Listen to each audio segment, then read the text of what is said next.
him digging his way to martyrdom. The little go-getter. Red flag?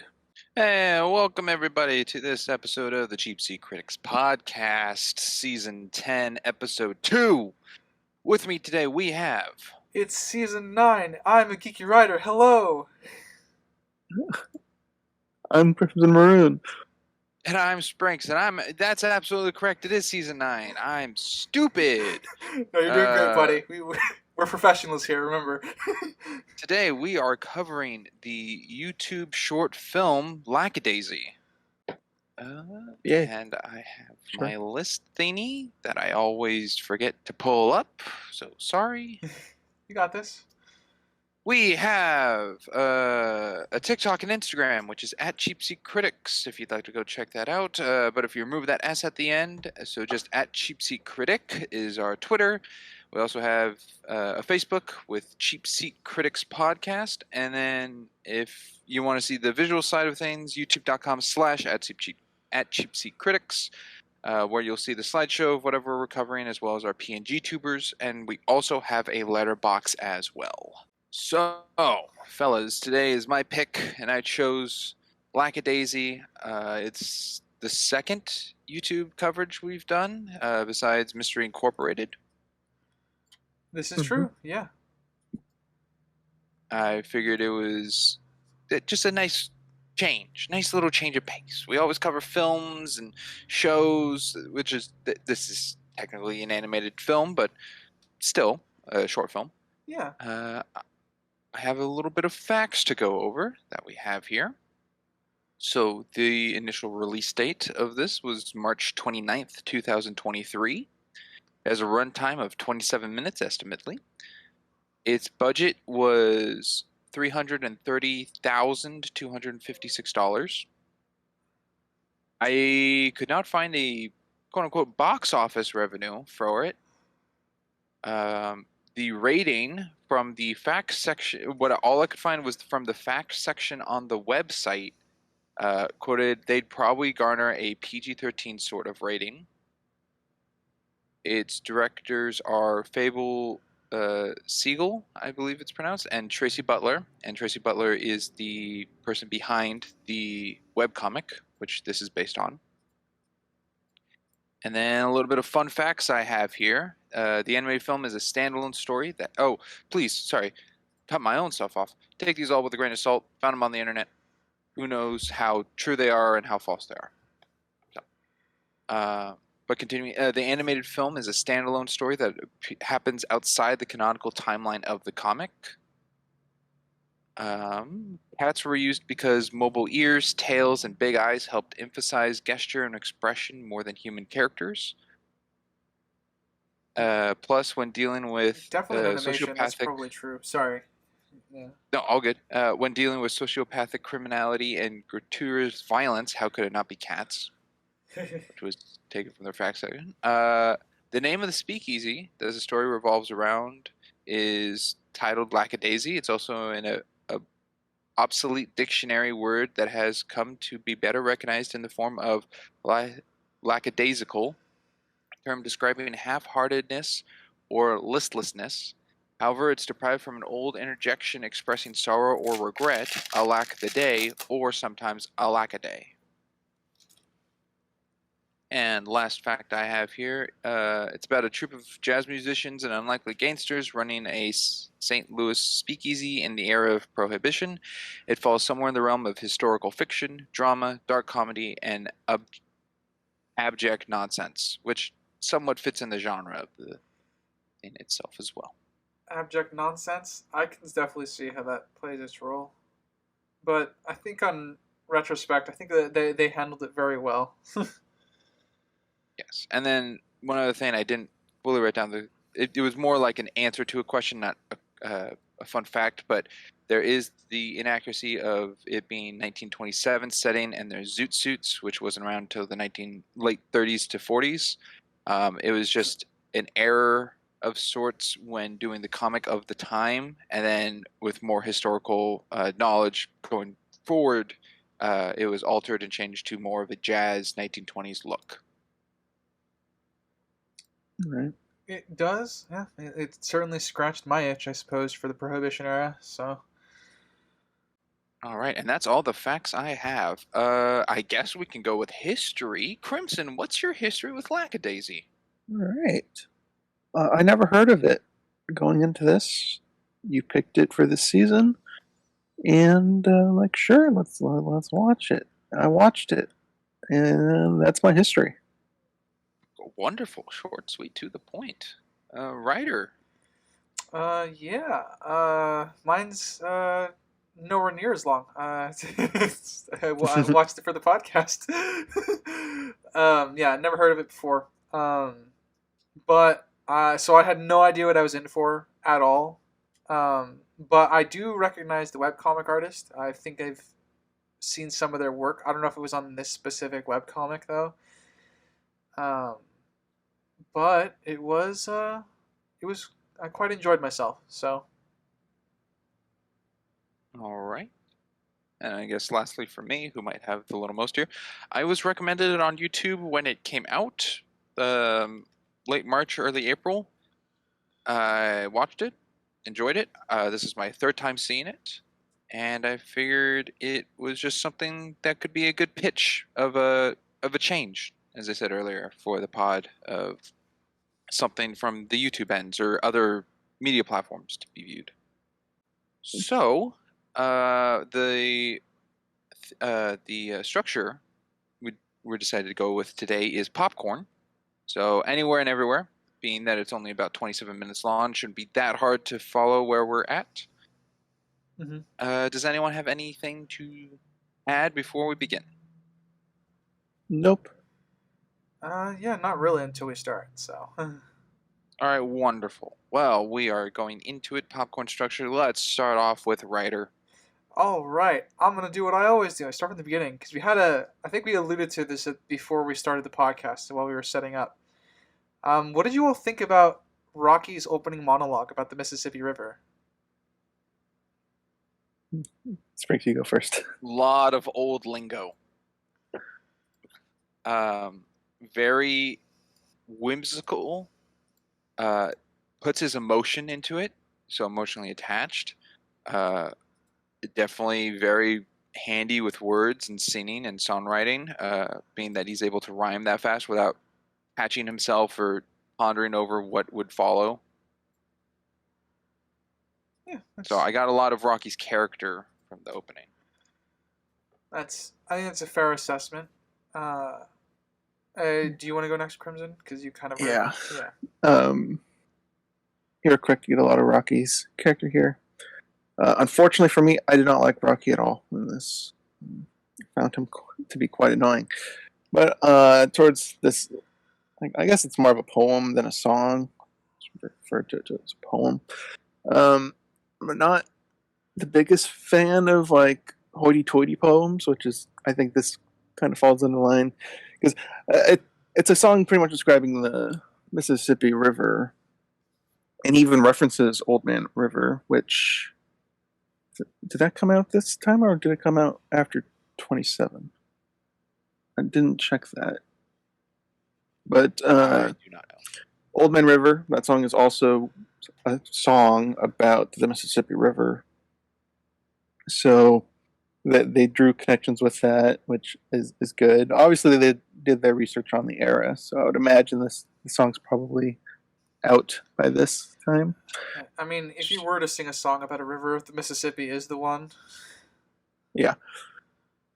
So I guess it's well constructed, but it is not my cup of tea at all. And personally, when I start off with, it's like, oh no, oh no, what is this going to be? So, Oh, did you pretty much envision the whole thing would be this poetry speak? I thought that was a potential, and It did go on mostly for a while. it was a while, and mostly it was like, oh no, this guy's going to bug me, and that was true. So good characterization at the beginning. So good on them for that. Yeah. I'm kind of in the same boat. I think it gives us good insight to Rocky's character. I think it's very off-putting to new audience members, though. I might enjoy it more upon rewatch. But I think the monologue is too much too fast because it detracts from what the other group members are actually doing for a fair bit of that time. Um, so I do think the monologue is well done. I think it just needs to be moved. It's because it feels misplaced here, and given how tightly packed this 27-minute pilot is, I don't know where I would move it to. Which leads me to the conclusion I think I'd prefer it to be cut and cut out, not entirely, or cut down. I think is probably where I want to go with that because it does drag on, for sure. I think.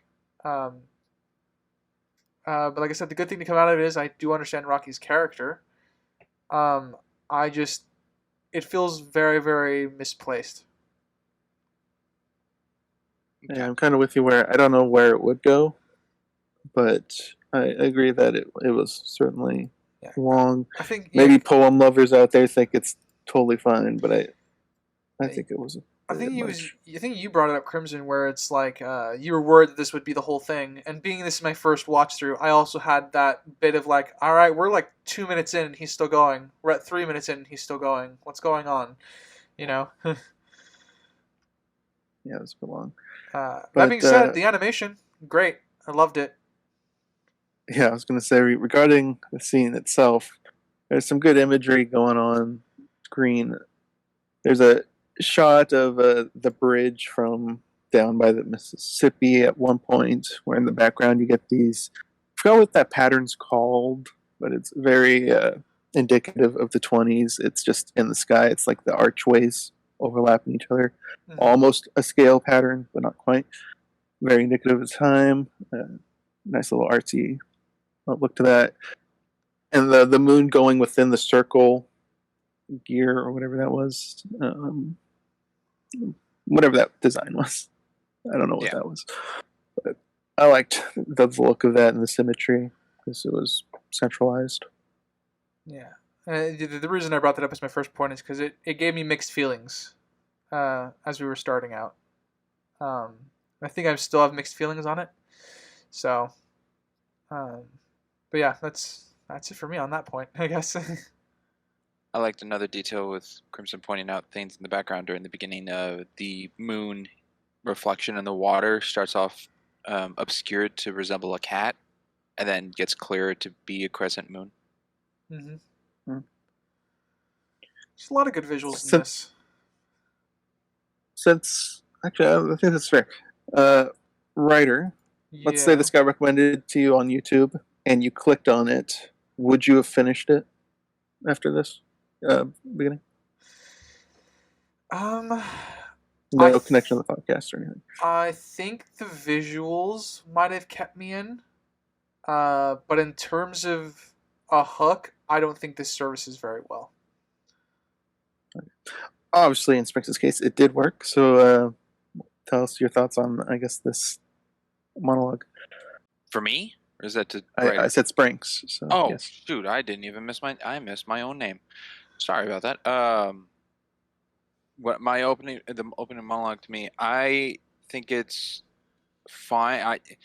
Again, a lot of old timey words that kind of I don't know the what's the word? Definition, meaning. Definition. Thank you. Definition of.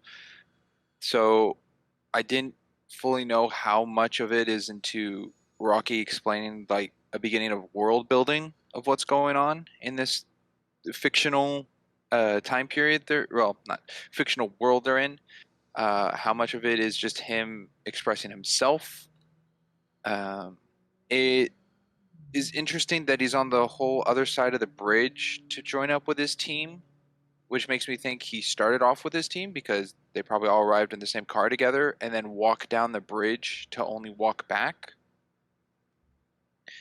The color and sight, like everything being golds and yellows and vibrance of the moon and everything, when then it shows that it's being taken place at night, I believe that's kind of parallel to the end when Miss M's like visualizing and daydreaming what the speakeasy could be, is somewhat like Rocky envisioning what the city could look like, kind of his head vision of what he's envisioning everything to look like. So that's what I took from that part. I like that our first introduction to a character is essentially the leader of their small group, opposed to the parallel of the rival gang, where the last member of the gang is their leader, which is Mordecai, to be shown. So I like the parallel of that. But the opening, I thought it was fine. It was a little lengthy. I'll go with that. It was a little lengthy, but I think it's fine. I looked up Old Man River, 1927.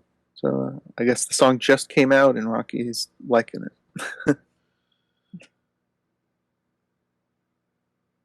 Well, then no real error there. Nope. Something I will point out as a potential error is where this grave is. I don't think they put a grave at a cemetery because it's at a cemetery. They run through it. That close to the water, because it'd risk the waterways eroding over time. So you wouldn't want it really close to the water. That makes sense. I'm kind of in the middle on that one. Because I don't think back then people cared much about erosion. I mean, they were pretty smart. I'm not saying they weren't. They had to care about erosion when building bridges and stuff. Yeah. Like I said, I'm kind of in the middle. I can see it. I think I just need a little more. I guess for that. Okay. Drinks, do you have a popcorn point? Yeah, I could go to a popcorn point. Let's see. Actually, popcorn a little earlier to the title with the doors opening. I couldn't tell if those doors opening were stop motion or it was lower frame rated animation. When you say stop motion, are you talking like practical stop motion? Yeah, when the spade door opens up to go to like the speakeasy curtains to open up to the opening of Rocky. Yeah, those were not. That was not stop motion. That was not stop motion. That was animated to look. Okay, it was animated to be lower frame rated to appear as such. Okay. Kind of like a movie.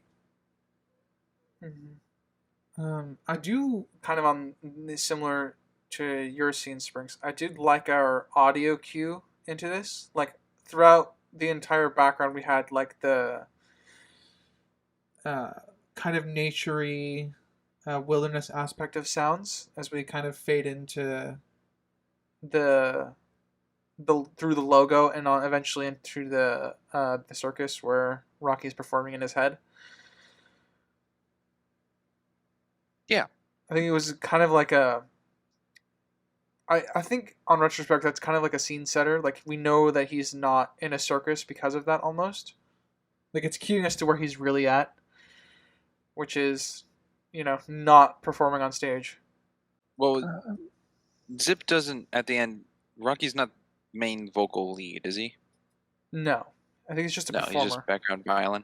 Yeah. Okay, so this gives him more expression to be himself out from, I guess, a restriction of the speakeasy of performing. Yeah, I'd be willing to say that.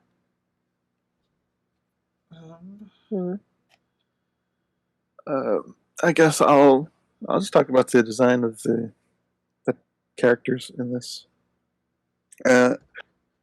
For a bunch of cats, because there's a whole bunch of cat people artwork out there, I think that they've done a good job making a unique visual aesthetic for each of them.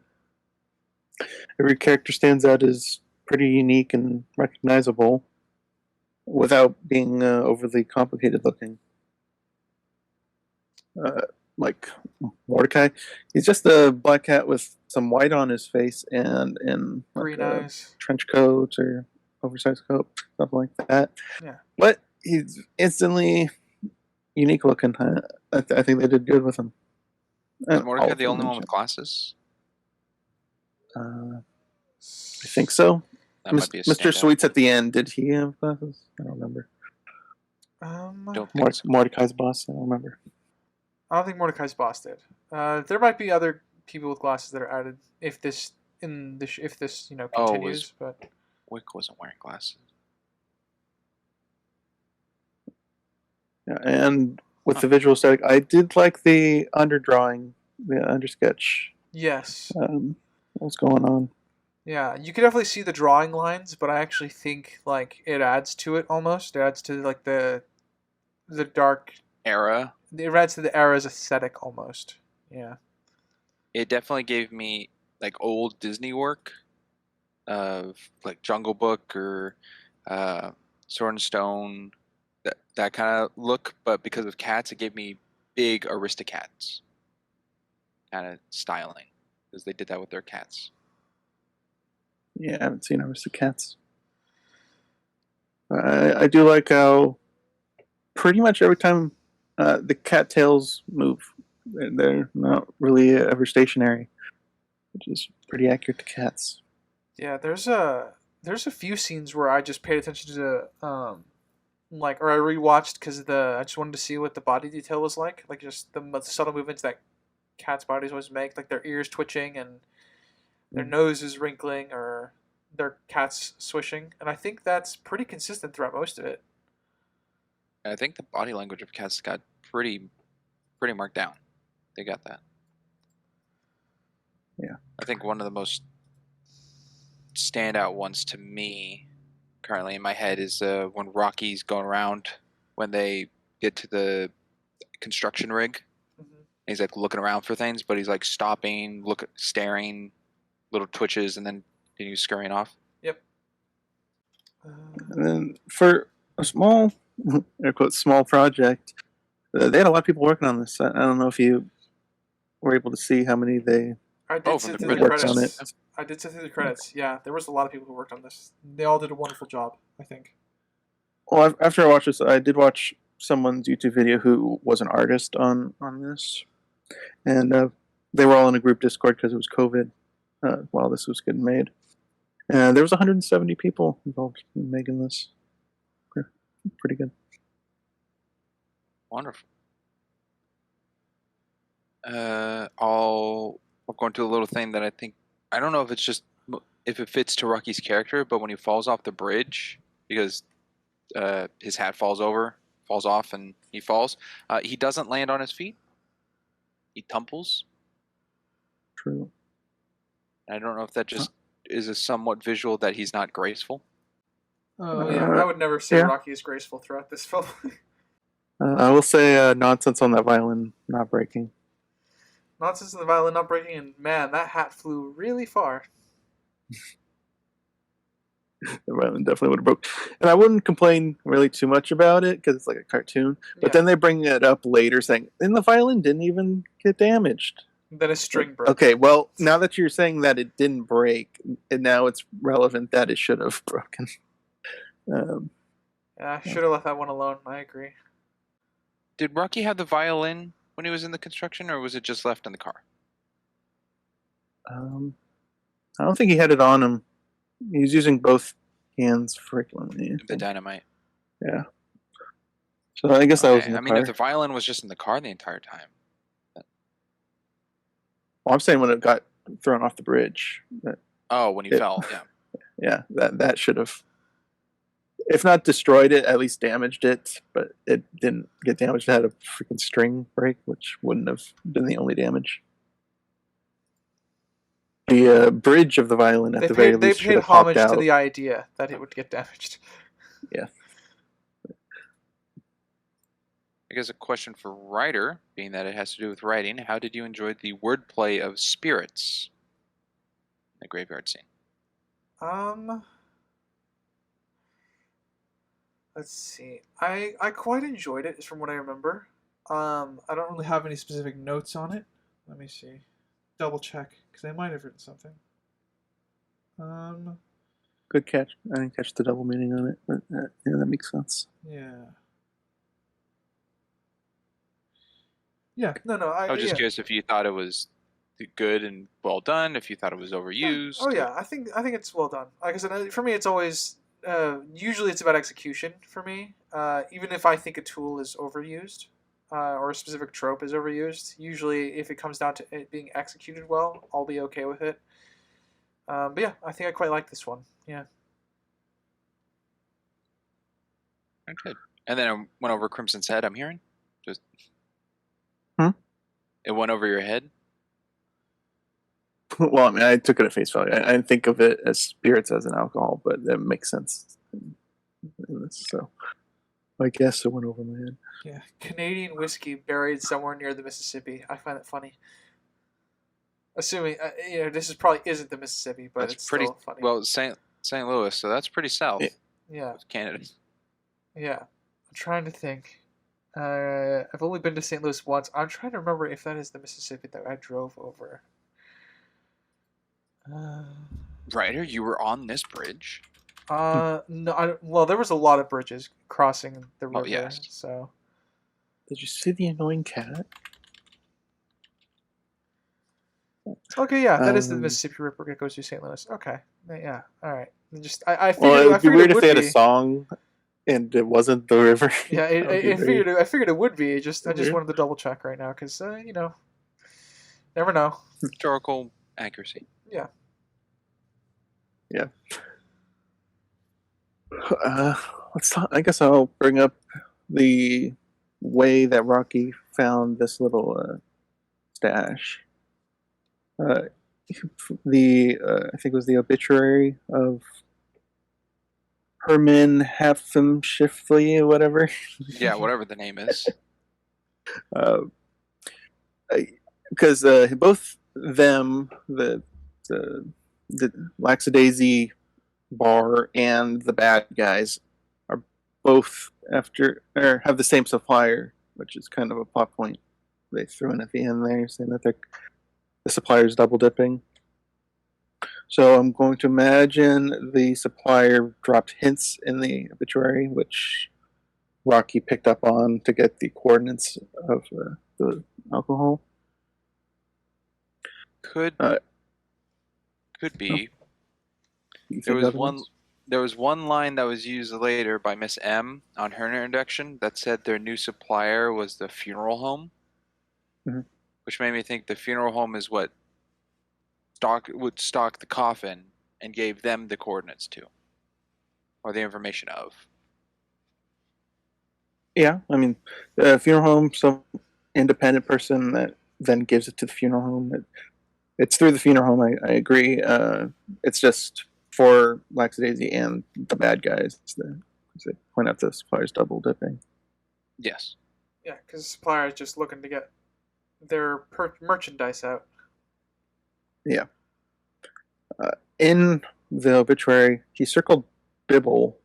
I don't really know what that is, or if that's a person. I didn't look into what that was. But he got the coordinates off of just the number 26 and 64 were in there, and the words Southern and West were in there at points as well. Piece it together. It's a pretty good system to keep everything on DL. Yeah. I do admire the ingenuity of this smuggling operation as to how you do hand over how you hand over supplies and stuff like that, because well, I mean, you can't just show up and deliver it, and obviously you as a supplier, I wouldn't trust mobsters coming to pick up the alcohol, so you do drop-offs in this sort of aspect, which I quite like. Yeah, it's less eyes on you. Yep. Even if they know it's the funeral home, quote unquote, you don't really. Yeah. You still don't meet face to face with them, which is better for everyone's safety. I'll go to a detail I noticed that I liked of when they're looking for that one bottle they lost. Rocky and Freckle are on the ground looking around for it, and Ivy grabs a flashlight. The rival's car is just silhouetted in the background, so it was there the entire time, and it didn't just randomly appear or coincidentally appear. Yeah, I have a complaint about that either way. Unfortunately, it's something that they would spot. It's Upon cool. approaching, yeah. Yeah, it's cool because I mean, Ivy was looking pretty much directly at the car as she was walking to the when she was about to get inside when she was walking to the front door. So she would have seen the car. It's a cool shot though, with the lights coming up behind her, but it's still still a bit problematic. Okay. Yeah. Not to mention those cars are loud. Yeah, I'm And fine. I'm fine. it was with, on, I think. No, they turn it So- on after they turn the lights on. Well, they turned the lights on out. Wasn't the car on already though? I don't think so. No, I think they just turned the lights of the car on. Yeah. And then they got out of it. I had that complaint Crimson I had as well until I went back to rewatch it to make sure that the car just didn't magically appear there. The fact that it was there beforehand is a little bit better. So, that means they could have driven up when they were all digging up the coffin, which I think is fine. That noise would have been. I could presume that the car was driving up was too far away, so they just camped out and waited for the group to arrive. Okay. But yeah, the two siblings, whatever, they are worse than stormtroopers. yeah. I was gonna say I got to a level where it was pretty darn ridiculous how much was getting fired and not hitting anything for both sides with Freckles or what was it? Yeah, especially as Mordecai's sitting in the center in the back, and then they had to dodge out of the center where he's spraying in through the front window of their car. Yeah, not to mention that Model Ts are not bulletproof. Oh yeah. Yeah, I'm kind of in the same boat. A lot of plot armor is at stake here, or a lot of plot armor is in play for both sides. Because for expert killers, they're not very good at their job. Yeah. No, they were more, cat-like, playing with their food and toying with them. Yeah, that's cool. A professional. Yeah, see, that's cool, but it makes them unprofessional when they're supposed to be professional. Yeah. Well, Mordecai, I mean, it cost them the merchandise. They shot the bottles. They did. Which is.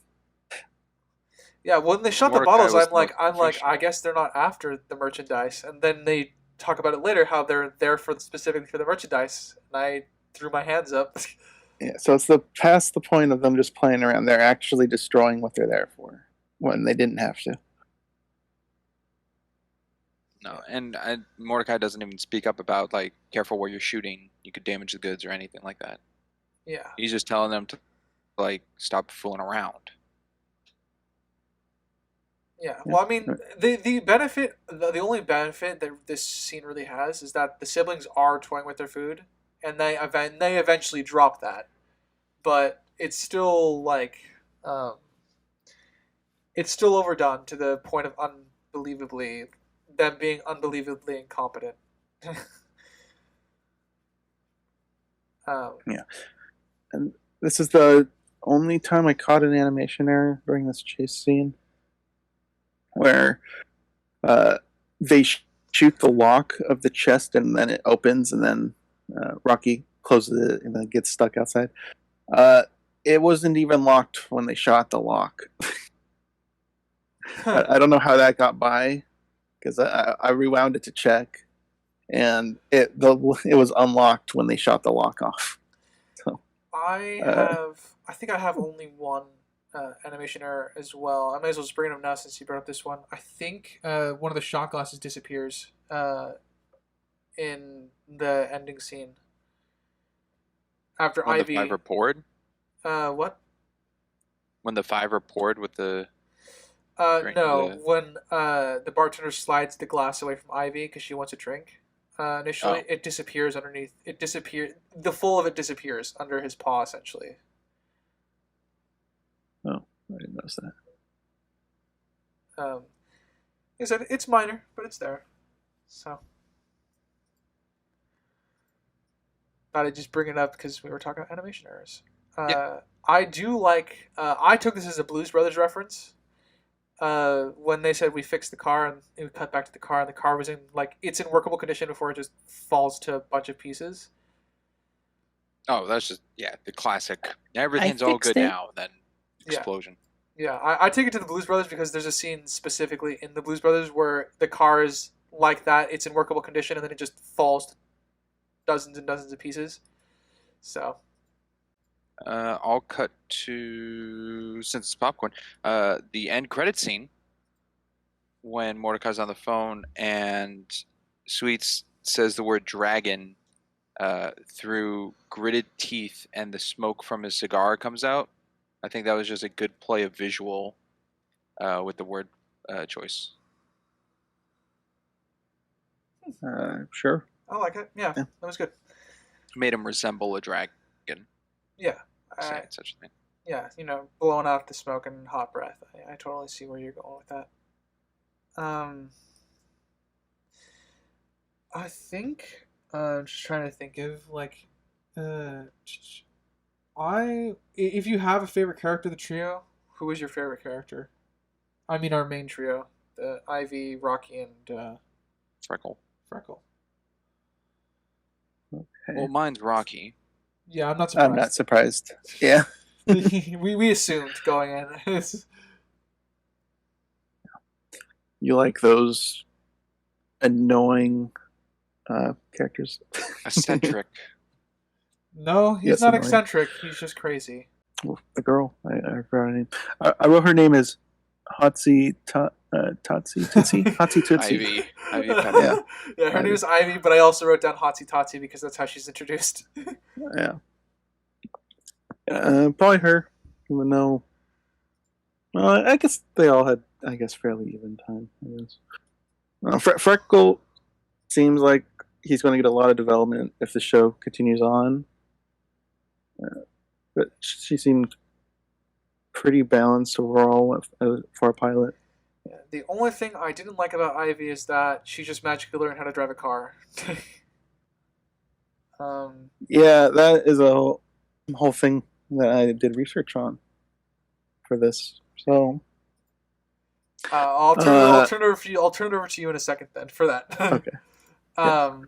But so outside of that, I think I'm agreement. I think I like Ivy the most. Because I mean, she seemed for a pilot. I had a very good understanding of her character. And Mordecai would probably be my second favorite character, but not of the trio, obviously. And I just kind of waiting on development for Rocky and Feckle at this point. So take it away, Crimson. All right. So one of the lines that kind of bugged me a little bit was she said she's never driven before. Yep. And she drove very well. I'm like, okay, cartoony, maybe pass. And then later, when the car is breaking down, she's like, and that she points out the problem. Like, okay, so you've never driven a car, but you know the engines. Interesting, not impossible, but improbable. So that got me thinking. In the 1920s, what would be the minimum age to drive, and would she have driven? So, fun little fact: Missouri was the last state to enact requiring a license in 1954. That's way later than I thought any state would. Not very relevant here. In the 20s, because what I could look up, it was more decade-centric. It wasn't specific years for generalizations. In the 20s, 18 states enacted a age requirement for driving. It did not specify whether or not Mississippi was one of those 18, but it's kind of smaller odds, so I don't know directly on that one. But the ones that did enact it was 15, and I don't know how old they are here, any of them. There's that. I also looked at the speed of a Model T because how fast that chase was, and whether or not that was a Model T. Yeah, and whether or not that was Model T, and it was, or at least a very similar look to the Model T. That was the most common car at the time. and 28 miles is their top speed. Ooh. So yeah, not great Yeah, that's a neck. for their depiction here. Obviously, it's not as maneuverable as depicted here, but that's a cartoon that I'll left slide. But I think the speed is a lot more manageable to stay consistent with. So I think that was a flaw in the chase. Oh, it also looked like the rivals Model T had gear shifts.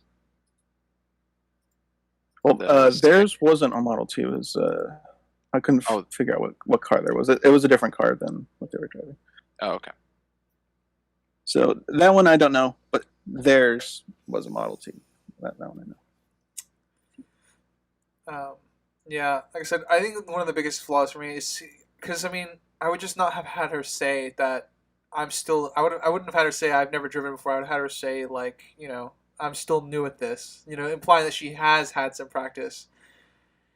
Um, I agree, because I especially think, how skillful the driving backwards was. yeah, this is fucking impeccable. Like, as again, it just jumps to that there's a lot of plot armor happening right now. It's an easy fix for this one. Again, it doesn't break anything, but it does facilitate the ability for the rest of the story to happen. Crimson, off of the website of character information of the characters, Ivy was born of 1909, making her 18. Okay, she would have driven. that solidifies that for me. That would not have been the first time. And Freckle being also 18. Wow.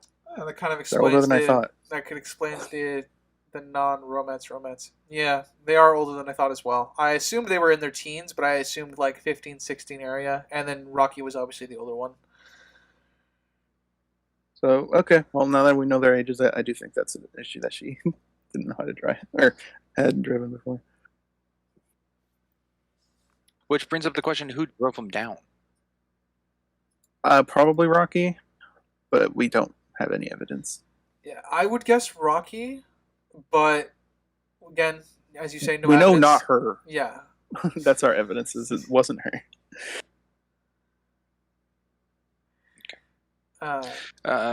Speaking about, I guess, cars then, I'll go to the gun that Seraphin was shooting. I don't know what model rifle that is, but I believe it would not be automatic by what it was kind of depicting it to look like. So I would have just gone with she has a quick trigger finger for how fast that semi-automatic rifle went. The one that the one Seraphin. Yeah, the sibling lady. Well, she uses a couple guns, I think, in this, right? The one with the engraved alligator on it. The first introduction one. Introduction, okay. Yeah, I didn't really pay attention to the guns. So. Yeah, I wrote down a note about her gun, but I can't have. There's not enough details for me to see in it when I first saw it in the opening scene, and I didn't get all the details later on. Whatever it is, it does have a magazine on it. Yeah, it does. I have it up right now. It's got a magazine. Yeah, I can't. I don't know what gun that is, so I can't really say. I don't know. And this is the 20s. We're post World War I. Machine guns are getting smaller. Kind of makes sense. I mean, that's why the Tommy guns became a big thing during the 20s. So.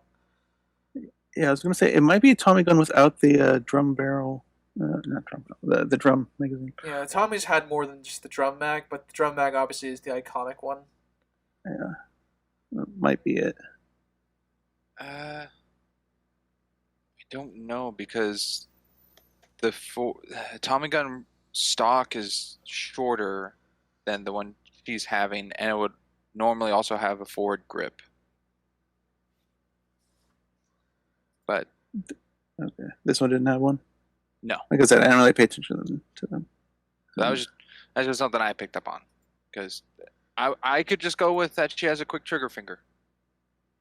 Then again, it would be 1920s that it didn't get jammed by bullet. Yeah. Well, no, it was in a clip. It wasn't top, so I guess that's a little better. But Still, Yeah, I'm not knowledgeable it enough wasn't a on repeater. what it is. So that. Um, let's see. I had a point, and now my point's gone. Standard Well, podcasting brain Yeah, it fart. happens. Well, while you're thinking of your point, I'll go to the fact that they use in action sequences. They change it to letterbox format. Oh, that is true. They do. I wrote that down because it's a very, very Akira Kurosawa thing that a lot of shows like to do now, and I approve of it typically. So it's kind of fun. I thought it definitely added stylization and tension to the chase drama scene or action scene. Yeah. Um, And I then kind of one of the the things second I. time, Sorry, because go on. it happens once during the whole car chase, but then it appears a second time when Mordecai's like using precision to get a shot. And that time I think the meaning of it plays differently. Oh, it happened more than those two times. It happens to during the Mordecai's duel as well in the water tower. Yes. So I just don't know if because of that, each time it is used is for a different meaning than simply, uh, I don't know, as cinematographerly used in editing for a more dramatized look. Mm-hmm. I one of the details I was kind of noticing as I was rewatching for screenshots. Um, I think I was more okay with Rocky's bouncing back and forth between insanity and sobriety. Um, just to put it lightly.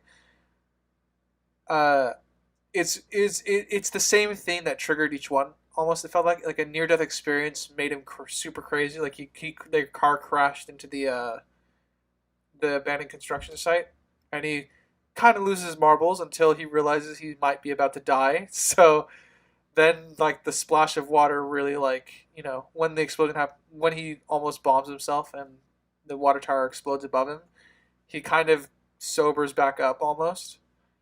So it's kind of interesting to watch the contrast uh, of what happens to Rocky. Yeah. And like I said, I'm more okay with having kind of semi rewatched it for screenshots because I think that would have bothered me my first time through. A detail I picked up on when later they're in the speakeasy and Wick is concerned about where the dynamite came from Mm-hmm. of the story to fix like his concern. When they enter the construction, the beginning sign they crash into says Sable, Stone, and Quarry. And Wick is also, I think, was it Zib calls him Sable, which is his last name, which makes me think that the construction yard they go into is his. Yeah, I got the same. I got the same gist as well. As essentially, I don't know, obviously, 'cause it's not really confirmed, but I assume I also got from him that he's some sort of like important politician, or at least someone of importance. So Yeah. I feel like he would have his reaction is within character when he figures out there was dynamite involved. It was confirmed at the very end. It was the last thing shown on screen uh, after the credits and everything. And it says, I forgot what the blurb it said. It said something and then thank you for watching. And it shows him entering the area and then a close up of his shock of his place destroyed. Oh, Oh, there's two end the credit scenes. that no the That's two handmade by images. artists in their homes across the Yeah. world image. Oh, okay. Yeah. That's So Wick they looking at show the disaster. they show his reaction of his place destroyed. He knew Okay. he had dynamite there. One detail I did like once Rocky turned on the power at the construction site, uh, the rival group like they all freeze like they were expecting to get shot at. So and then they continue on, which is a nice tiny detail that they added, that I like that they added. Adds to the tension. Yes. I like the play of shots when Mordecai steps out to take aim, shoot. Also, I guess this could also play that Rocky was the one who drove him down, giving Ivy tips on how to drive Yeah. in the panic. But when Mordecai goes to aim, there's a lot of reflection and mirror shots going Yeah. between characters. Which I really really like. In one, I think my favorite shot outside of the Mordecai taking aim and Ivy and his spectacles. I don't know if that's the right word. Um, then I think it is. yeah, yeah. So I really like that shot, and then I like the shot of when they're just about to drive off and Mordecai's taking his first aim at them. You can see him like walking out into the street, like in their rearview mirror, as Rocky's giving Ivy advice. Yeah, it's it's a small detail in the rearview mirror when it's Yeah. focused on Ivy and Rocky, and then it makes it a whole shot scene of Yes. the mirror. Which I really like. Yeah, it was a cool thing to see. Cool visual. Did you guys recognize Mordecai's voice? Oh yeah, Yeah. someone. ProZD. Yeah, I watched a lot of his videos, so I'm like, I had it in my notes, like, hi, ProZD, you're here. That's awesome. And I don't know if it plays into that anime trope. If I guess it's a trope of the bad guy having the pitch white spectacles or glasses. Because when it goes into the what is it called? The Jaws famous Jaws scene. The God, what I'm blanking on it. The camera move forward and zoom back. Oh shit! Shoot, I forgot what it's called, but I know what you're talking about. Yeah, it does that with Mordecai down the barrel of his gun. Is it like a Dutch zoom? No. No. It's, because I know It's what a cool shot. Yeah, I know the technique they used to do it because I had to recreate it, but I've don't done it know multiple the name. times. But that of when it's happening to the front end of down the barrel of Mordecai's weapon, his glasses turn just that pitch white, and I didn't know if that also gives homage to anime villain. It definitely gives homage to anime characters because I know a lot of anime characters with glasses. They always have that white gloss over their glasses at some point. It's usually the more intellectual, nerdy ones or bad guy ones, where they just push their glasses up on their nose and they turn white, that sort of thing. So I definitely could cross that off as a homage. Yeah. While he took his, I guess, second shot at them in the car later, once they get away from the quarry or whatever it was, the mine. That second shot where it zooms in on his gun a little bit, and we get the black outside. I forgot what that's called. Letterbox. Well, no, like a faded black, like it's focusing on the sides. Tunnel vision. Sure, that works for that. Tunnel vision. And the outside noise gets muzzled, and we get to hear a ticking of the clock where he's focusing, and then he doesn't shoot. Which is interesting. Do we know why he didn't shoot?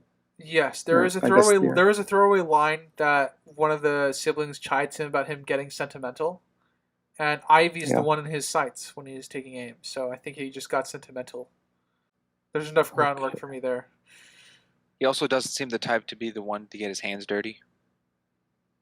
I mean, no, he's willing to get his hands dirty. That's not the issue. To kill, but yeah, like I said, he has his limit, I guess.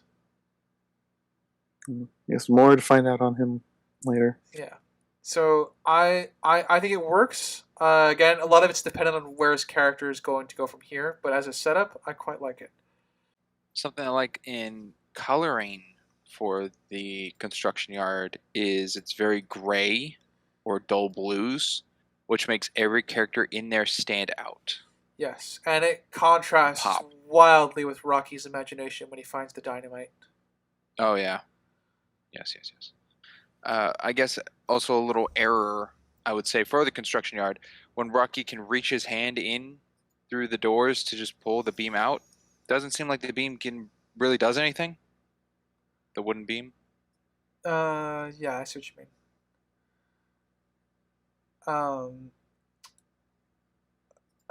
I got one other one. Another small minor problem. Uh, the all the dynamite goes off pretty fast until it's the one that he fucks Yep. up on. Yeah, I wrote that down. Just had a longer fuse. Convenient. It's either way, it's convenient. But yes, it legitimately is probably what happened. Because it was sure as the others, He'd bye be bye. dead. All 9 lives used up on one explosion. Yep. I do kind of like the small gun joke between Ivy and Freckle when they get the tiny gun out of the glove box. I think Oh, that's a gun. yeah. Little pea shooter. Yes, exactly. It's a gun, but it's a little tiny pea shooter. There was a potential issue I had with that, but I'm glad they covered it later, where Mordecai's counting the bullets. Because I was like, does he know what gun he's using to even count them? But he got a quick, like really quick glance at him when he was in the rafters. So I guess that's how they accounted for that. Well, he also saw him outside near the rubble, like the piles of stones that he was currently hiding behind. He would have had ample time to see the gun at that point too. Did he see him there, or he just saw where the bullet shot? He from, just saw right? where the bullet came from. He- And said he- he Yeah, was he gonna go didn't take care of see it. him. No, he saw him. But he does. He saw him does before see he goes into because the he water takes, tower. 'Cause Yeah, he remember- takes aim at Freckle. Yeah, and Freckle has to jump back and dodge and run into the water tower, and that's when their duel starts. Yeah, so he definitely got a view of the weapon. And I'm going to be honest, I actually really like this duel. It's very short, but it was very tense. I didn't expect to feel tension given the previous gunfights. So Especially since they called Freckles a martyr, right? Increasing his odds of actually dying in the, in the pilot. I think so, yeah. At least that was my headspace when watching. Like, oh, he got potentially marked for death. Guess we'll see if he does. Yep. And then also the other two siblings kind of closing on Ivy kind of adds the tension as well, since only one of them has a gun, and being Freckle. Is it Freckle or Feckle? Freckle. Freckle. Okay. Like on your face. I think something to add to the tension you were saying, writer, is also the shadowing. Oh, absolutely. To show movements through camera placement of camera movement to the shadow versus the characters moving. They'll show movement in a shot, but stillness. Just creative. I agree. Something I'll touch on, which we touched on earlier, I believe Crimson brought it up, how all the characters are distinct enough to pop up on their own, to also play into their hairstyling of coloring crazy of whiskers. Yeah, which cat has what colors to them to kind of go with their hairstyle or facial hair of sorts.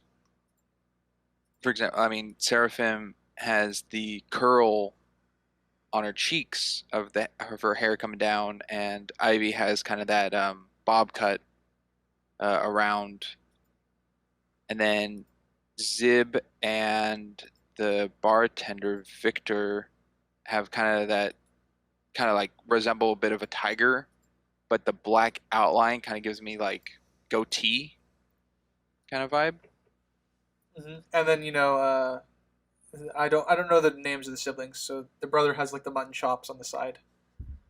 Yeah, Nicodeme. Is that his actual name? Yes. Looking at it, Nicodeme, Savoy. I believe Nicodeme, and then Seraphim. I'm gonna call him Nick. There we go. The sister does call him Nico at one point, so they shorten it to Nico. Okay. I was looking through my notes. I knew I wrote it down. So when Mordecai ricochets Freckles, which is a little annoying because Mordecai's built up to be like this really cool guy, and then like, okay, he'd go for the kill. So he missed and ricocheted. I'm like, is it intentional? But then he walks up, and we hear the ticking, which is his focused shooting cue, Yeah. which happens when they're driving away. So he's about to execute Freckles when Freckles was on the ground. So that ricochet was a miss and not intentional, which was unfortunate for me towards his character's threat level.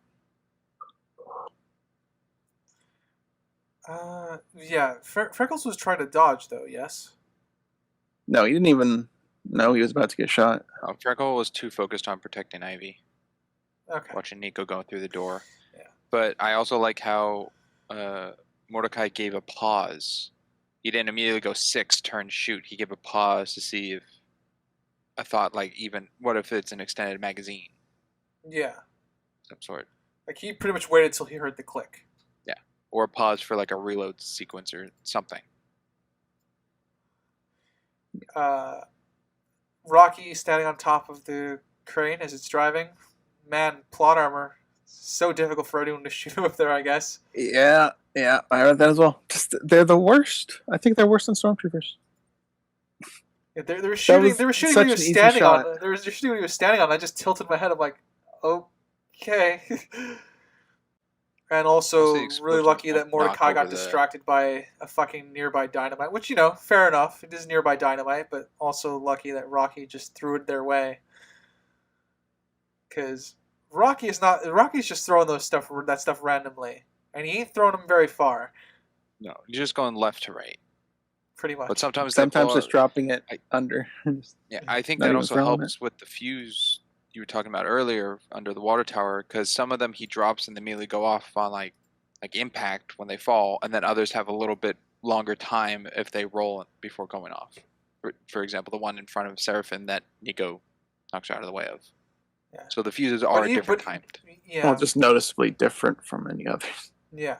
The others are all fairly close. That one is like double or triple the length of any of the other ones. In regards to shooting, Freckles, he's gun crazed, I guess. I don't know. Once he gets a gun in the car, the Tommy gun, little crazed with it. Yeah. He's also a bad shot. He couldn't hit them, even though they were really close at that point. Yeah. Mordecai would have died, by the way, because he was sitting. No, he ducked like they did. Yeah, we just have no proof of that. Could assume, I guess. No, that was something I wrote as well. He would have also been pelted. They all should have just died there because of how close he was to them. Yeah, at least unlike the others, he had the brilliant thought of actually shooting them in the tires. Yeah. Which is, it's take a point away, give it half a point. It wasn't back. Intentional, though. Yeah, was that an aim shot or was that just that was just accuracy? Oh well, no. He was hitting all over that car. Yeah, but he hit the tires, so he did. Still, my issue, more in particular, other than just the aim at that moment, is he shoots at them, and then they turn to talk to Mordecai. I'm like, I guess there's no more shooting going on. Freckles has stopped, and then the next scene we get in with the car with Freckles. He's still shooting, and Rocky pulls him off. So that was just completely inconsistent right there. They're depicting him shooting the whole time, but he wasn't shooting the whole time. Oh, I see what you mean. Yeah. Okay. Yeah, that's a bit of a problem. Yeah. I'm sure gas was 85 cents a gallon. I know, so overpriced. Part of my research.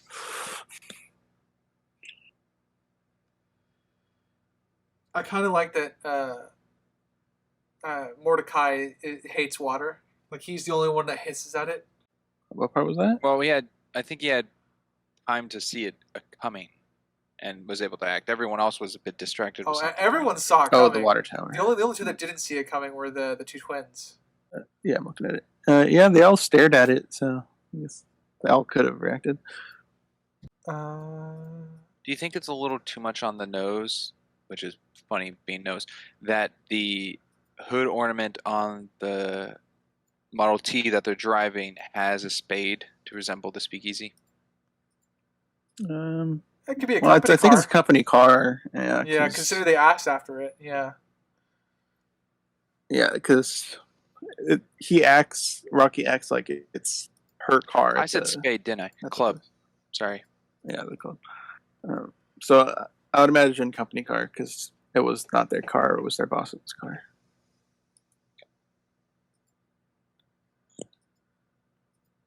I guess that's also a little bit of a imagery funny play that it's a club being a speakeasy, like a club. So Yeah. Yeah, I was kind of, once we got to once I learned this was in the Prohibition era, I was really hoping to see a speakeasy, and I was not disappointed. Um, Little Daisy Cafe. so I have a question. This might just be me definitely reading into something I know nothing about. Are Rocky and uh, Daisy related? We don't know. The only don't reason the only think reason I the so. only reason I bring it up is because she's also gets those strange like imaginative visuals that go with her when she's imagining the speakeasy in perfect condition, everyone's performing, and she imagines the place like really really full. That parallel to me kind of makes me think that they might be related a little bit, but I don't know. Well, I mean that could be helped as well, I suppose. Where she seems like she doesn't like having them as employees, that little trio, but Yeah, she still keeps them around. So maybe it's because of a familial connection with them. yeah. What I'm reading of the website of characters, they are not related. All right. Okay.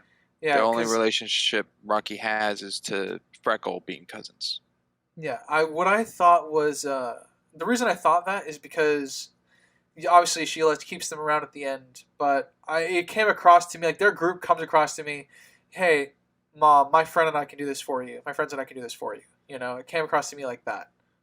Their whole because they are unprofessional to a T, so I just assumed that it was just like they volunteered for the job because they are old enough and wanted to have their try at it or whatever. Was there anything of value on the newspaper she was reading? I tried reading it. It didn't seem like there was anything important, but the amount of detail it had on it makes me feel like it was important. Possibly, I didn't look into it for detail's sake. Okay. Because Could be. her whole, I guess, intro monologue is to a painting of Her late Atlas. Husband, father, I don't know. Yeah, I presume late husband, but yeah, someone important to her. Yeah. Also, a detail of her putting down the newspaper when she's leaving. She leaves it on the obituary being face up, and you can see the cutout that I guess she gave or that Rocky has to find the booze. Oh, maybe that was the relation to the detail. I didn't notice that. Cool. Let's see. I'm gonna go through my notes really quickly about the speakeasy because I don't really have anything more for the construction site. So The bartender at the speakeasy was like Victor, something like that, I think. Yeah. yes, Victor. and he's apparently I got liked him. demoted from muscle to bartender. Yeah, smile, please. And then he did not do a good smile. But he later does smile when he names the drink, showing his real passions, his creativity. He's more than just an angry man. Sunset Rose cocktail. I also think I also legitimately think he likes kids despite his hissing at them because they're multitasking as I guess a daycare or a night care as it were. I really couldn't tell if he was related to Freckles or the girl I don't think because of how he reacted to the dance request. It was kind of weird. Yeah, I don't think he's related. I think he's just. I think he just cares about them. He might be really related to Freckle, though. You might be right, though. They have a similar aesthetic, don't know because we don't. Yeah, it's just interesting because she's like, "You owe me a dance." I do. Yeah. Do you know how to do this dance, this dance, that? And then he gets angry about it, which I don't know why he would unless he knew one of them pretty personally to care. But that's all I really get in relation to that, I suppose. He's not on screen very much. Yeah. But, does a very, very good quick characterizations of everybody sitting there with Daisy at the bar. So we get a good, nice glimpses to what, how everyone's important and how, they're all struggling with the finances right now. And I kind Who's of drinking the booze? Yeah, it made me laugh, which was the way our group arrives, like all happy and making excuses, kind of, and talking over each other. I quite liked it. It served as a nice juxtaposition for me. Right. Yeah. Plus JJ in the background playing. Yeah, Whatever he was playing. Playing the music. No, comical tunes. Yeah. He's just practicing. Got to warm up. I don't know. I mean, yes, he was practicing, but I think it was intentional use of him overhearing and eavesdropping. Certainly, there were tunes he was playing in direct correlation to events. Oh, for sure. Yeah, I don't have anything else really. It was a short, sweet episode. So. Yeah, I guess one more little bit on animation is it's like how they did the eyes. They're pretty expressive. They're pretty unique because they're not your standard eyes you see animated. There's they take time and effort. Usually you have a little bit of shading, but this has like a gradient shading going from the middle outwards, which gives it a pretty unique look. Yeah, and I think it adds all the eyes are subtly different from one another, which helps add to all the different character designs in the cats. Mm-hmm. True. I think Freckle is one of the only ones who doesn't have a black pupil. I think that's true. Orange, yeah, like the rest are all black. I think you are correct. To make his eyes stand out a little more. I don't know if it's to make him look a little more innocent. Maybe. Something else I noticed that I think I just like or prefer is that the fact that they're normal pupils and not actually cat's eyes. That's true. They're rounded. I think that gives them a more humane reactions to things and their environment than more cat-like. It's one of the things that lends itself to animation as a genre is you can over-exaggerate your characters in a way that's quote-unquote realistic, which I think helps. A good catch, eye for detail there, Crimson.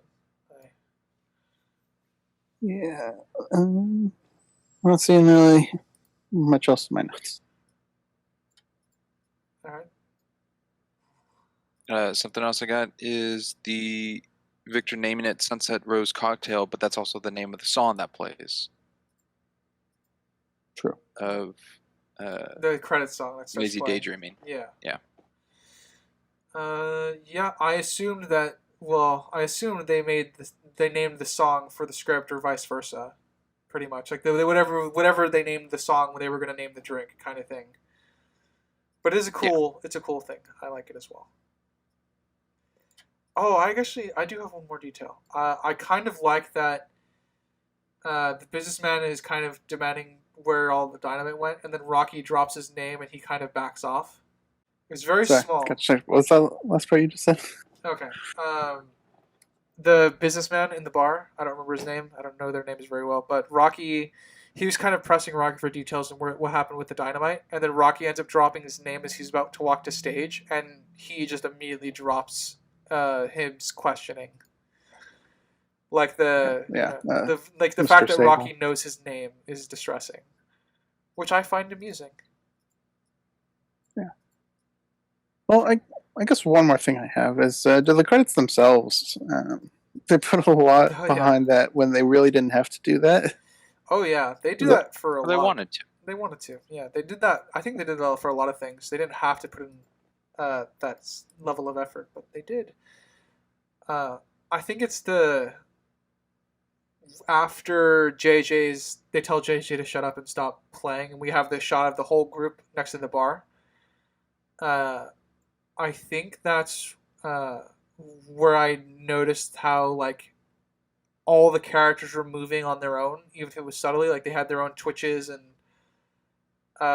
expressions, all at once, and I think that shows the level of effort that was really put into the animation that I quite like. I'm in agreement. I guess a detail picked up that Maisie didn't know, or just knew they were going, or Mitzi May knew they were going to get an alcohol provided from the funeral home, but she didn't know what it was until they gave it to her, because she seemed surprised by it. Yeah, that sounds about right. I mean, you just have to trust your supplier a lot. Yeah. With supply being low, you kind of can't afford to be picky on it, I guess. And that's what they were making jokes like, tastes better than gasoline, Yeah. Yeah, I guess except one that more thing. Coffin varnish flavor. That was good. Huh? I like that. Shows how high class he is. He can identify anything from his drink. But they did play with depth of field in this as well for an animation. It was most notable for me was when girl drank the drink and Freckles was behind her, blurred. Yes. So they did play with depth of field. Yeah, a lot of depth and stylized and detail. Yeah, I'm trying Something to think. I never looked up is something I never really looked up, but other than Crimson saying you looked into that the artists this was all done through COVID, but how long this took to make? 3. Well, the only thing that he said in relation to a time frame is when the Kickstarter started to when it came out. The Kickstarter and when it came out was 3 years and 5 days. So I don't know if that's when they started or not, but that's, I guess, our minimum time frame. Okay. Yeah. I don't know how far they started before the Kickstarter, if they started at all. That I don't know. Either way, money well spent. Yeah, they met their goal of I think it was 85,000 within 6 hours. Nice. That's pretty I cool. think the webcomic's been around since 2006, I believe. Yeah, it's like I said, I've Yes. heard of the artist before, and I think it's because of the webcomic. I just haven't had the time to go through it.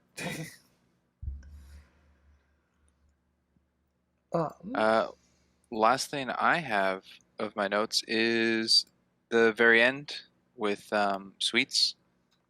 His cigar like burns. A daisy. Yeah, singes a daisy. Yep. It's Nice on the imagery. nose, but I still like it. They don't overplay it.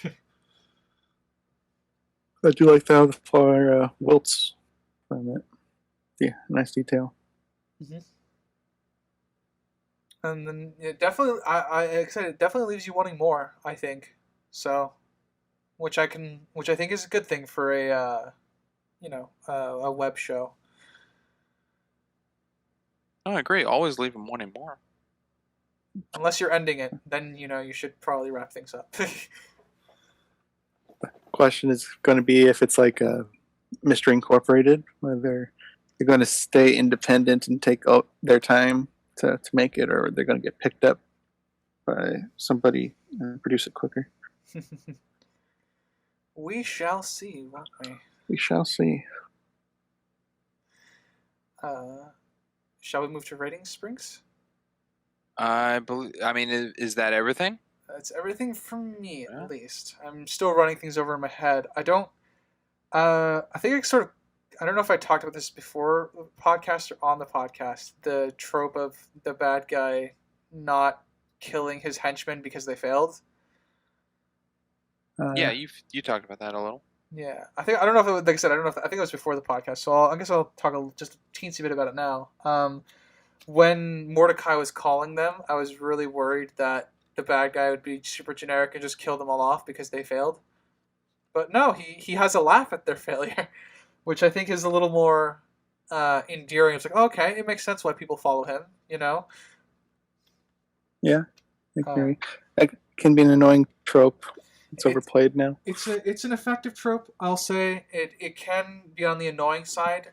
Like I would prefer when that trope is employed. I prefer the villain be worked up to it to make it so it's feel like it's not a regular thing that happens. Mm-hmm. And a classic one always is Star Wars with Vader choking out officers that fail him. We do follow one Imperial officer throughout the original trilogy until Vader chokes him in Return of the Jedi. So it shows that, you know, he is willing to give second chances to a point, you know. So I quite like the fact that it's not, you know, he doesn't immediately kill the characters that we were starting to get to know. So yeah, I think he leaves them to learn a lesson, get them a little more under his thumb, and also into the character to like do better or break in the possibility of a mutiny. he also, I like that he laughs at Mordecai for failing, and he's the fact that Mordecai's just asking for a ride.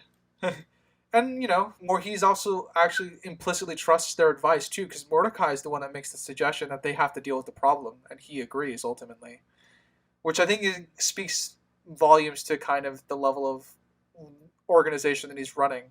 It's not just, you know, fail me and you're out. It's just, okay, well, let's work through the problem together and see what you got. Which I think is a far more effective storytelling tool in this case. Yeah. Yeah, that's all I have in my notes. And with that, yeah, that's pretty much it for me. All right. Well, then that wraps up Lackadaisy, the pilot 2023 short film. We'll go into summaries and ratings. Let's start with Crimson. Oh yeah. Oh yeah. So yeah, like I said, going into this, I had no idea what it was. I saw the thumbnail, and I'm like, ooh, this could be hit or miss. Probably a miss. Having watched all of it, it was a ricochet. It's something I probably won't watch again, but it's all right.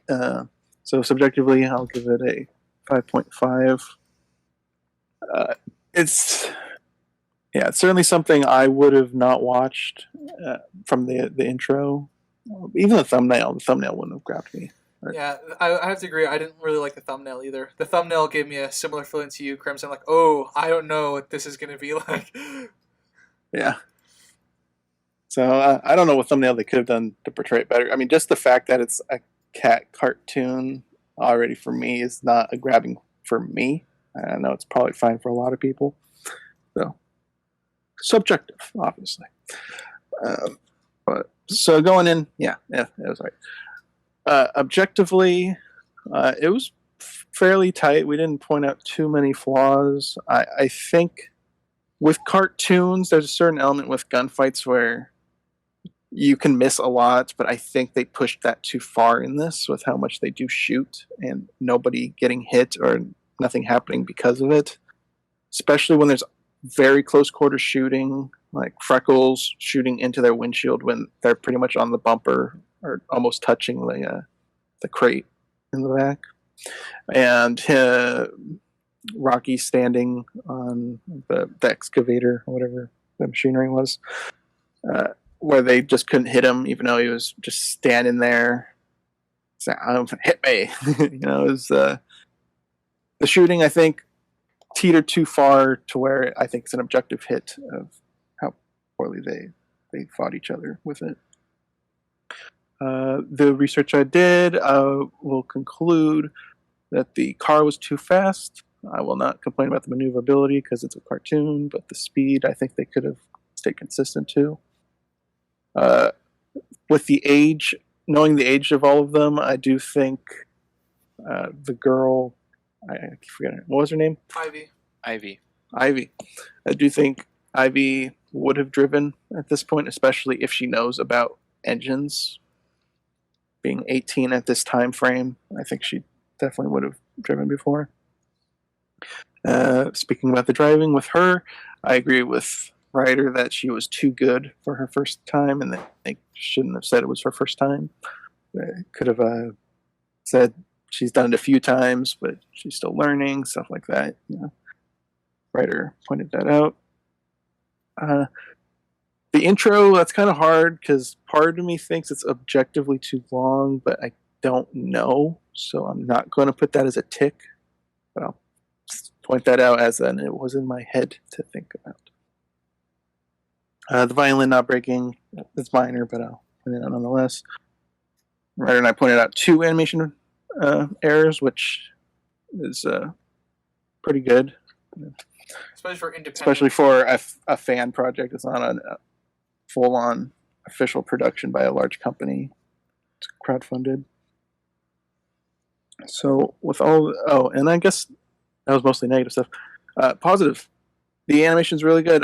They did their research on the animation style of the time as well, because it's modern looking, but they take the animation style of that era where it was the time of noodle arms and fluid animation.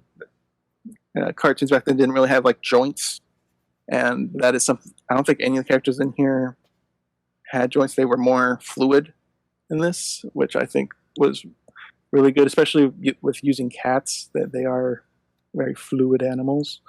The fact that they always the only character that stood out that had joints was Victor. Very aggressive, like elbow. Yeah, slamming the stuff on the table. Yeah. And those are obviously very intentional with the actions provided. And I guess Mordecai, when he's aiming, is pretty stiff, but that adds to him being imposing. So when they aren't sticking to the fluidness, it is intentional and builds to the scene. It doesn't detract. So overall, objectively, I think I'm giving it an 8. Yeah, I'm giving it an 8. That's where I'm at. All right, let's go with Ryder second. All right. My subjective is pretty simple for me. It's a solid 7.5. I've been looking for kind of something to scratch that Prohibition era mobster jazzy swing itch for a while on the side between everything else that I have to do, and this kind of scratched that itch for me a little bit. I want there to be more. I'm probably going to check out the webcomic because I'm interested now. So 7.5 I think is fair because I quite enjoyed myself. And I'm outside of the opening, which I think was the only time where I was like, "What the fuck is happening? Where are we going with this?" And I was left in limbo for a little too long, I think. But I quite enjoyed myself. I'm definitely looking forward to more if they intend to make more. And I think they did a good job for it being an independent film. So, good on them. Objectively, kind of agree with Crimson. The script's pretty tight. A lot of it's based off of. It depends on where we go in terms of character stuff, because there's a lot of foundations that have been laid for all the characters. From Mordecai and to Ivy, Freckle, and Rocky as our main trio. Even Daisy, the boss, and the people who work under her. We all have something to work with here. So I'm curious to see where that goes, and I think as far as within the episode in terms of character work that's been done, I think there's some good setup for Mordecai, being sentimental on occasion. As I said, I quite like the boss's interactions with him. I think Daisy being, what is it called? Sentimental as well to a degree. It's part of the reasons why her business isn't doing so well is because even though she doesn't like Rocky and the group, she's willing to keep them on for one reason or another. And I think that's just due to sentiment, really. It kind of shows that, despite the hard times, they're all still trying to stick it out together. All of which are themes I quite like. Plot's pretty by the numbers, and it's fairly simple. It's just pick up gone wrong for a fair portion of the film in terms of getting the alcohol back to the Lackadaisy speakeasy. Um, and then world building's pretty on point, aside from a few of the car issues that Crimson brought up. So as far as a homage to the era, that's pretty solid as well. So I am also at an objective 8. All right. Well, I guess that goes with me. The last. Ryder, I don't know if you want to put it in there, but we also got word that Sinister did get around to watching it, and he gave it a 7 himself. All right. Yeah, I'll add it on. Sweet. I'll start with my subjective. I enjoyed it.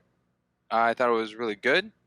I thought it was funny. I thought the action was fitting. I think the tone was good. I'm excited to see more. I give it a 7.5 subjective. I enjoyed it. Objectively, I think the music was fitting. I think the characters all stand out.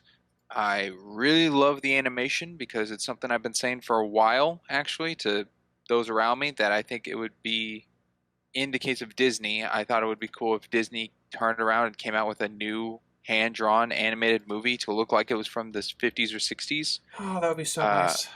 I think it would blow up with everything of how 3D animation looks nowadays. Like, they're like technological advancements, but I think if it was old to be like a new setting, it would be really cool. Yeah, if I and this kind of sorry, if I may add just a little bit onto that, I think that also kind of explains like how Last Wish, Puss in Boots is blown up Arcane and like Into the Spider-Verse, just because they're different from all the 3D animation that we see.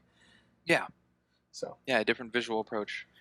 And I think this kind of harnessed that with the underlines sketches. You can still see that are purposeful to be left in to give it that old look, which fits not only the time period of the 20s that they're kind of going for to give it an older feel, but also for just a creative choice onto the animators to show kind of show their work that they did, and but also with the modern take on animation that's used in the film as well. So I just both hand in hand. It kind of gives me that little bit of we talked over when we covered Treasure Planet of the CGI usage animation versus like over all on hand drawn. the captain. Yeah. Yeah, and I don't know how much of that was in this of computer work over the hand drawn work. They use some. Yeah, there's definitely the biggest one for me is there's a lot of it used in the construction yard. They definitely do 2D animation over like 3D CGI stuff like that. But that's still cool. I'm quite used to that because I watch a lot of anime and they tend to do that as well. So I think they did their kind of surprising coming at me. I think they did their history real well of keeping up with lingo and times and drama and the tone of every character in that, of needing the booze during Prohibition, and to keep up your business and run well, you have to hire, and who to hire, and make sure you're not stand out, and get your suppliers, and like all this. That's all in, and they something we cover is usually when we have like a problem with something real big, we're like, they can fix it with one line, just throw that in, but they didn't, and it's a problem. With this, they pretty cover it tightly well, of like, why they go to the graveyard, how they know to go there over an obituary and everything. And it's like, oh no, the funeral home, that is the supplier, tied it in, which is expressed later. So then they knew where it was going, but they had to find the exact one, which is the brand of the code. And it's like all thrown in with like one line. And it's like that works. Yeah, it ties it nicely with a bow. Even still, a lot of the flaws that are currently there can be fixed with one lines. So yeah, which could be just a second episode that touches on this one of something that can, could be in that department. Who knows? Voice acting. I think every voice actor is distinct enough and stands out, and it came across real well. The syncing of the animators to the voice worked well, especially for the style of hand drawn. Anything I really like the lighting choices, especially the construction site lighting, of when the floodlights come on and you can see the shadowings over all the characters to give them more vibrant approaches on their already colors, to give them a yellowed light effect. And then also with Mordecai looking at for Freckle and the shadows of the beams portraying onto them.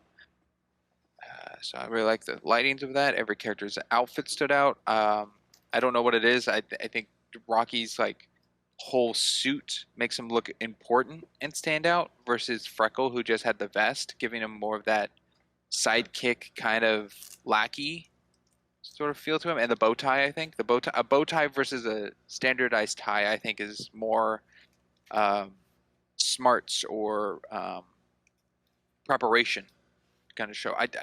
Maybe that's just me, but or from intake of other things to portray character outfits. I think it would have been. I think it fit better for their characters than if it was swapped. Like if Rocky had the bow tie and Freckle had a standard tie under, like going into his vest. But then again, that look was kind of taken on Mordecai, who had the straight tie with the vest. So to give distinguishes. I agree with Crimson on the color of the eyes and everything. They didn't go with the pupil color of an eye color. They went the whole, I guess, eyeball itself is the color of the eye. And there's 4 different colors, I think. Green, blue, yellow, and orange, I think, are the eye colors. I think so. Yeah, I think it worked really well. There's a couple errors we went over. But I also in agreement. I give it an 8 objectively. I hope to see more. Yeah, these internet solo projects we come across, man, they tend to be much better than expected. Well, they have passion. That's true. It's something missing in Hollywood today. Lack of passion. Yeah, that's true. All right, check out our previous recap for a deep dive into Hollywood. Yeah, pretty much, right? All right, shall I read us out, gentlemen? Go right ahead, Ryder. Yep. All right. Thank you for listening, wherever you are, whether it be Spotify, Anchor, Amazon, Castbox, Google Podcasts, Pocket Casts, and Samsung. Yeah, and if you're on the YouTube side of things, feel free to like, comment, and subscribe, and tell us how much you hate our opinions or how much you love them. And we always work hard on our slideshow and stuff like that. So yeah, we'll read your comments in the next recap if they're there. As always, I have been a geeky writer. I'm Crimson Maroon. And I'm Springs. And we will catch you next time. Later, everybody. Bye. Toodaloo.